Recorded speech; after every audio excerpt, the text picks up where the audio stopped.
நம்ம எல்லாருமே day to day லைஃப்ல ஏஐ யூஸ் பண்றோம். பட் அந்த ஏஐங்கிறது எப்படி ஒர்க் ஆகுதுன்னு என்னைக்கா யோசிச்சிருக்கீங்களா?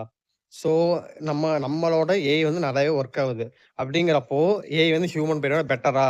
அப்படின்னு கொஸ்டின்ஸ்லாம் உங்களுக்கு வரும். ஸோ இதுக்கான ஆன்சர் நான் சொல்றேன். So no. ஏஐ வந்து ஹியூமன் பிரெயினோட பெட்டர் கிடையாது. ஏன்னா ஹியூமன் வந்து எல்லாம் திங்க் பண்ணி சொல்லும். பட் ஏஐ என்ன பண்ணும்னா பிரெடிக்ட் தான் பண்ணும். ஸோ இந்த ஏஐ எப்படி ஒர்க் ஆகுதுன்னு பார்த்தீங்கன்னா, most of the times prediction algorithm use பண்ணி தான் ஒர்க் ஆகும். நீங்க இந்த கொஸ்டின் கேட்டீங்கன்னா, அதோட டேட்டா செட்ல போய் சர்ச் பண்ணி, அது வந்து உங்களுக்கு கொண்டு வந்து குடுக்கும். ஸோ, இப்ப நம்ம வந்து டெக்ஸ்ட்டா இப்போ நம்ம டைப் பண்ணோம்னு வைங்களேன், வாட் கலர் இஸ் ஸ்கைன்னு போட்டோம்னா, அது அடுத்து பிரெடிக்ட் பண்ணும். ஓகே, வாட் கலர் ஸ்கைனா அடுத்து ப்ளூ தான் வரணும். அந்த மாரி பிரெடிக்ட் பண்ணி தான் சொல்லுமே தவிர, நம்மளால திங்க் பண்ணி சொல்லாது. ஸோ, நம்மள பொறுத்தவரைக்கும் நம்ம ஏஐக்கு வந்து டெக்ஸ்ட்டோ, இமேஜா இல்ல வீடியோவோ குடுப்போம். பட் அது என்ன பண்ணும்னா, டோக்கனா டிவைட் பண்ணி, அதுக்கு ஒரு மெக்கானிசம் யூஸ் பண்ணி நம்ம திருப்பி கொண்டு வந்து குடுக்கும்.